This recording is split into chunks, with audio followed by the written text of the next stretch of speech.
এবার বলিভিয়ার বিপক্ষে মাঠে নামছে ব্রাজিল। একাদশ থেকে বাদ পড়েছেন এক বড় তারকা, তাই বদলে যাবে দলের একাদশ। চিলির বিপক্ষে সহজ জয়ে নিজেদের ছন্দ দেখিয়েছে সাম্বা বয়রা। এবার আরও এক জয় দিয়ে বিশ্বকাপ বাছাই পর্বে শেষ করতে চায় আঞ্চলিক শিষ্যরা। ব্রাজিল বলিভিয়া ম্যাচে ব্রাজিলের সম্ভাব্য একাদশ ও ম্যাচ নিয়ে বিস্তারিত থাকছে প্রতিবেদন।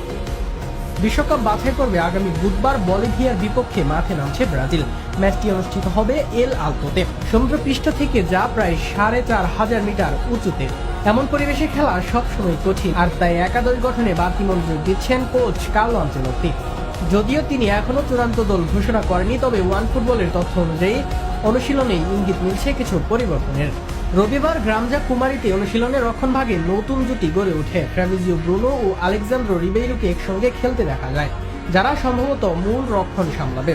দুই প্রান্তে ছিলেন ভিতিনহো ও কাইও হেনরিক, তবে ডান পাশে ওয়েসলিকেও সুযোগ দেওয়া হয়েছে, ফলে শেষ মুহূর্ত পর্যন্ত প্রতিদ্বন্দ্বিতা থাকছে। মাঝমাঠে সবচেয়ে বড় খবর ক্যাসিমিরোর অনুপস্থিতি। নিষেধাজ্ঞার কারণে তিনি খেলতে পারবেন না। তার জায়গায় তরুণ আন্দ্রে সান্তোসকে প্রস্তুত করছেন কোচ কার্লো আনচেলত্তি।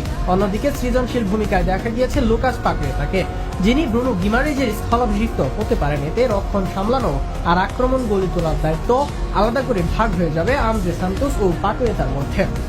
আক্রমণ ভাগে এবারও 4 জন